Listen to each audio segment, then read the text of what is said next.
Bonjour my friends, I'm Frankie and welcome to Club Foodie. You know the saying, be careful what you wish for? Well, that can be true.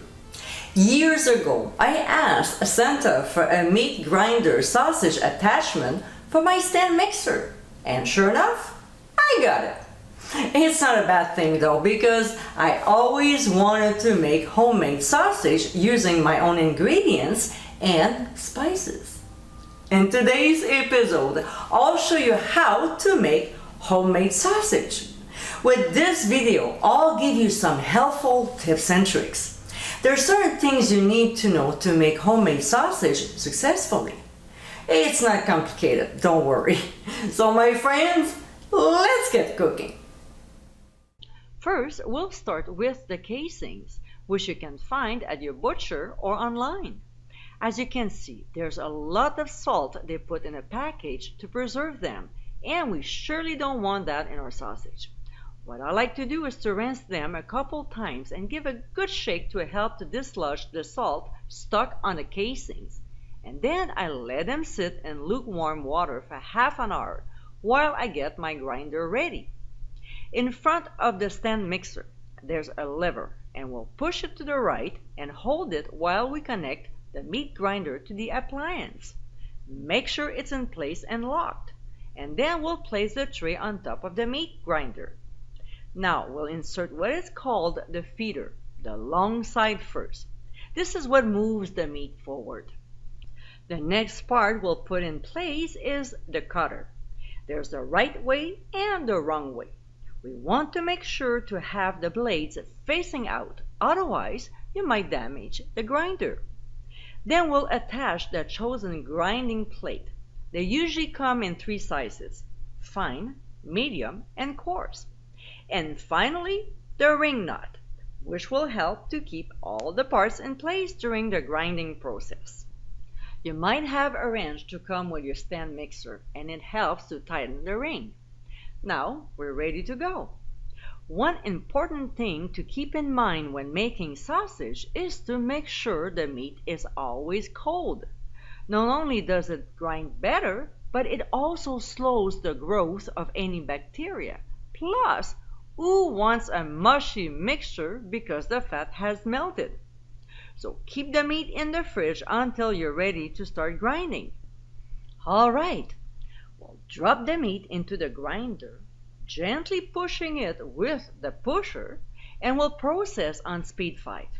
Here you can see the ground meat falling into the bowl.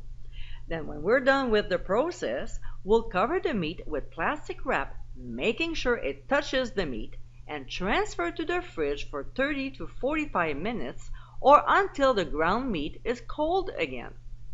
While the meat is chilling out, we'll reassemble to make the sausages. As you can see, all the parts that were used to grind the meat have been thoroughly washed and dried. Here, after the feeder, we'll place a sausage making ring. There's a little notch, and we'll align it with the pin on the end of the grinder opening. Then we'll place a sausage nozzle. I'm using the large one here. And finally, the ring nut, which will tighten.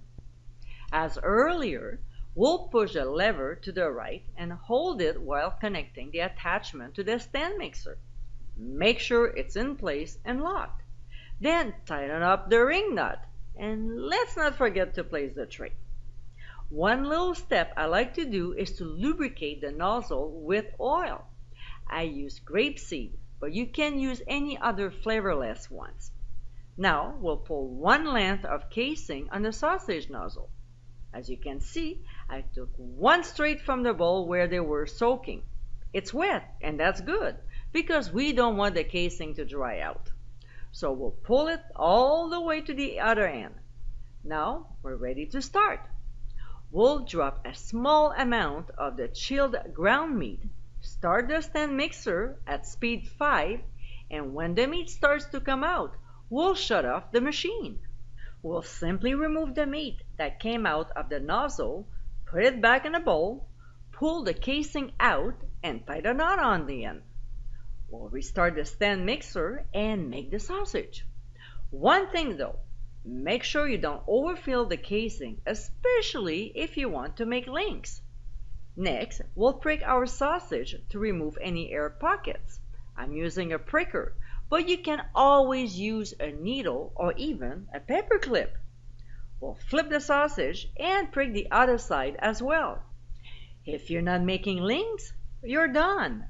Otherwise, we'll squeeze the sausage where we want to make a link and twist it 3 to 5 times. Then we'll repeat but twist it in the opposite direction. And we'll do that back and forth. As you can see, the other end is not tied off yet because in case if we overfill the casing, we can always gently move the meat around to make our links. Now, if you decide to smoke them, you'll need to dry them out first. Otherwise, you can freeze them in a vacuum-sealed bag or tightly wrap them in plastic wrap, then foil, and place in a resealable freezer bag. And my friends, this is how to make homemade sausages. It's pretty easy to make by following these steps. The beauty of making your own sausages is you can flavor them the way you like. With summer just around the corner, you can highlight your own homemade sausage at your next barbecue. I hope you give it a try soon, and be sure to visit clubfoodie.com for ingredient amounts and more info. Until next time, my friends, bon appétit!